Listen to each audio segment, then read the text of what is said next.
શું મિત્રો તમારે પણ વોટ્સઅપમાં સ્ટેટસ ફાટી જાય છે? તો ચાલો આજના વિડીયોમાં વોટ્સઅપમાં સ્ટેટસ ના ફાટે એવી ટ્રીક બતાવું.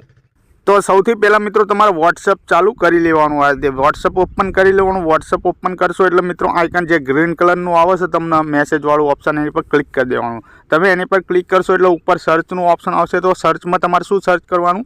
તમારે સર્ચ કરવાનું YOU સર્ચ કરશો એટલે મિત્રો તમારો જે નંબર હશે એ આ તમને દેખાશે. જોઈ લો મિત્રો, તમારે તમારો નંબર એડ કરી લેવાનો, ફોન નંબર, એટલે મિત્રો આ તમારું આ નામ આવી જશે. બરાબર, તો એ તમારું કોન્ટેક્ટ નામ આવે એની પર ક્લિક કરી દેવાનું. એની પર ક્લિક કરશો એટલે મિત્રો આ રીતનું આવશે. તો મિત્રો તમારે શું કરવાનું? આ વિડીયો અપલોડવાળા ઓપ્શનમાં જવાનું. એની પર જઈ તમારે ગેલેરીમાં જતું રહેવાનું છે કમ્પ્લીટલી. જો મિત્રો મારા વિડીયો અપલોડ કરો છો, આ વિડીયો આવી ગયો, ઉપર HDનું ઓપ્શન તમને દેખાતું છે. જોઈ લો, HDનું ઓપ્શન છે, એની પર ક્લિક કરી દો અને મિત્રો આઇકન HD લખ્યું છે ક્વોલિટી, એની પર ટિક કરી દેવાનું. એની પર ટિક કરી મિત્રો આઇકન તમારે વિડીયો આ રીતે શેર કરી દેવાનો. બરાબર થઈ જાય એટલે તમારી ગેલેરીમાં આના સેવ કરી લેવાનો.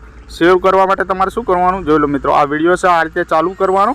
વિડીયો ચાલુ કરશો એટલે મિત્રો આ રીતે તમારે આઇકન સેવ કરવાનું ઓપ્શન આવશે. જોઈ લો મિત્રો, આઇકન ઉપર 3 લીટા તમને દેખાશે. બરાબર, તમે વિડીયો પર ક્લિક કરશો 3 લીટા દેખાશે, એની પર ક્લિક કરજો અને મિત્રો અહીંથી સેવ કરી લેવાનો તમારે. જોઈ લો મિત્રો, આ રીતે સેવ કરી લેવાનો. આ વિડીયો આપણો સેવ થઈ ગયો. જોઈ લો મિત્રો, વિડીયો સેવ થાય એટલે તમારે શું કરવાનું? તમારે અહીંથી પાછું પડી જવાનું. આ રીતે પાછું પડ્યા પછી મિત્રો તમારે શું કરવાનું?